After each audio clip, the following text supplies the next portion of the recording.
Oke, selamat pagi semuanya. Kita kembali ke kuliah manajemen bisnis ya, project based learning kita kemarin tentang cara membuat produk ya, mulai dari pemilihan bahan baku, kemudian melakukan serangkaian proses produksi, kemudian sampai barang itu jadi, sampai barang itu tangan konsumen. Nah, untuk kuliah kali ini kita bahas tentang mempromosikan produk ya. Nah, dalam manajemen bisnis kita kan tahu bahwa promosi itu memang sangat penting ya. Apabila produk kita itu tidak dipromosikan dengan baik, maka produk itu tidak akan laku ya. Maka kita harus tahu apa itu digital influencer, kemudian bagaimana mempromosikan dengan baik. Apalagi sekarang kan sudah eranya digital marketing, jadi bagaimana kita memasarkan produk itu. Nah, kali ini kita akan membedah artikel yang berkaitan dengan promosi produk dan juga digital influencer ya. Nah, ini fenomena dalam promosi produk di industri media digital. Kita nanti mengunggah beragam foto dan juga video-video di akun media sosial, di akun medsos, kemudian kegiatan keseharian mereka, mulai memilih bahan baku yang berkualitas, harganya murah, kemudian kita hitung mulai dari biaya bahan baku, biaya tenaga kerjanya, biaya overhead pabriknya berapa sampai produk itu jadi. Kemudian kegiatan-kegiatan yang berkaitan juga makanan dan minuman, kemudian tempat-tempat hangout, tentang tutorial, ulasan produk dan sebagainya. Nah, kemudian kemampuan untuk bisa membangun komunitas ini juga menjadi sesuatu yang penting untuk mempromosikan produk buatan sendiri. Nah, aktivitasnya apa dalam digital influencer itu? Nah, di sini harus ada communication, contact, collaboration dan juga connection. Nah, produk yang harus dipasarkan itu memang harus ada sasarannya ya. Produk itu nanti akan dipasarkan ke siapa. Kemudian data yang menunjukkan jumlah followers saja tidak cukup dan menjadikan seseorang itu bisa menjadi digital influencer. Ini perlu adanya pengaturan-pengaturan, kesesuaian value, kemudian apakah masyarakat itu bisa percaya terhadap sosok influencer tersebut. Nah, dalam kurun 5 tahun ini memang medsos, terutama IG ya, Instagram itu mengambil peran penting dalam mempromosikan produk. Pada konteks ini memang bermunculan pihak ketiga yang dinamakan digital influencer. Nah, pihak ketiga ini memiliki popularitas yang tinggi dan tidak selalu berasal dari kalangan artis atau public figure, tapi mereka memiliki banyak akun followernya seperti itu. Nah, kemudian kita coba untuk melihat artikel ya, ini bagaimana penggunaan digital influencer dalam mempromosikan produk.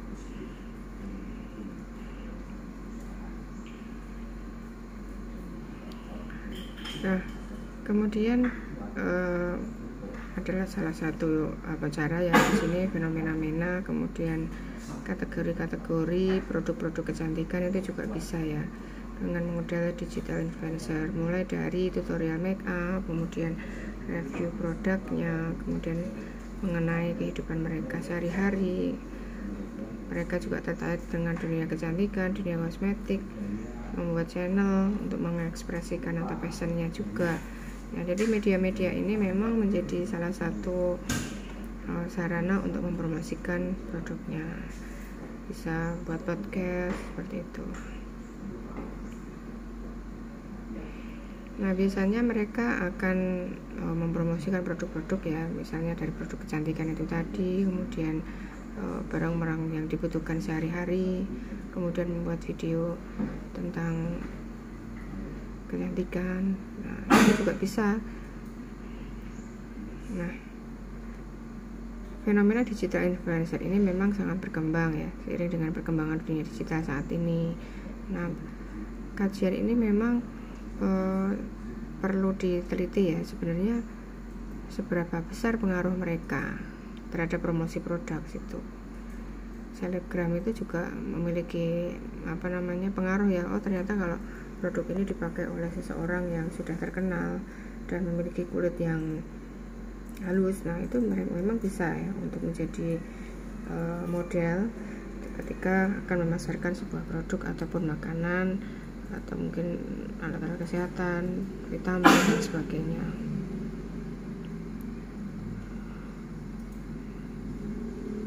Nah, promosi kalau model-model yang sudah lama itu memang ya komunikasi pemasaran yang hanya menyebarkan informasi, memengaruhi, membujuk, kemudian mengingatkan pasar atas sasaran-sasaran atas produknya, sehingga masyarakat itu bisa menerima dan juga membeli secara royal produk yang kita tawarkan.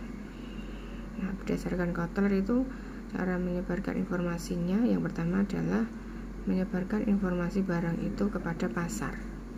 Jadi harus ada informasi tentang barang dan jasa itu sudah ditawarkan kepada pasar, kemudian mempertahankan pelanggan yang lama, mendapatkan konsumen yang baru atau customer baru, kemudian menjaga kesetiaan konsumen untuk membeli dan juga menggunakan dari produk itu. Yang ketiga, produk atau jasa perusahaan. Nah, produknya harus dipersiapkan, sudah jadi dan siap untuk dipasarkan. Yang keempat, meningkatkan penjualan sehingga pendapatan dari unit bisnis itu akan meningkat gitu. Nah, bagaimana meningkatkan penjualan? Yaitu tadi dengan model-model promosi lewat Instagram, mungkin pakai digital influencer itu, bisa membuat konten di YouTube, bisa di TikTok dan sebagainya. Ada juga yang pakai Google Ads dan sebagainya. Kemudian setelah kita meningkatkan penjualan, akhirnya kita bisa membedakan ya dan mengunggulkan produk kita dibandingkan dengan produk pesaing ya, misalnya antara Natasha dengan Larissa. Itu bagaimana keunggulan dari masing-masing produk itu. Nah, ada juga yang kalau saya pakai Larissa itu sejak tahun 2004 sampai sekarang. Kalau misalnya ditawarin Natasha pun juga nggak akan pindah gitu ya. Karena apa? Kita sudah merasakan sendiri produk yang kita pakai itu tidak ada efek sampingnya dan sebagainya. Kemudian sekarang ada bermunculan pesaing-pesaing dari skincare itu, ada Ella, ada Dr.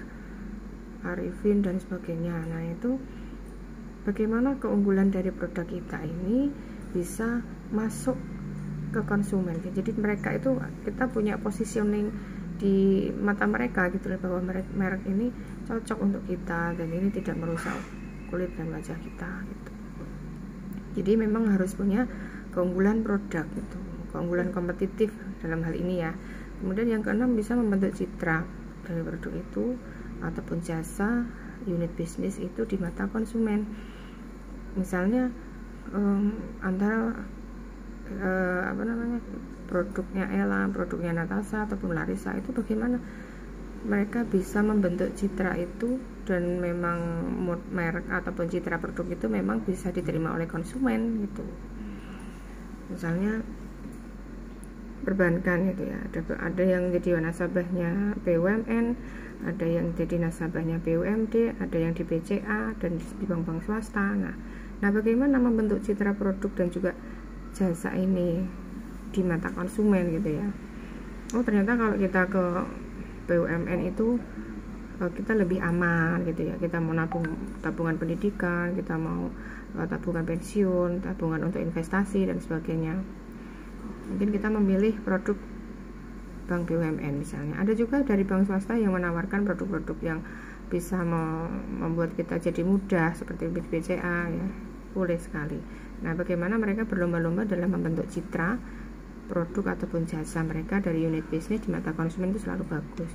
Kemudian yang selanjutnya adalah mengubah perilaku, mengubah tingkah laku dan juga pendapatan konsumen.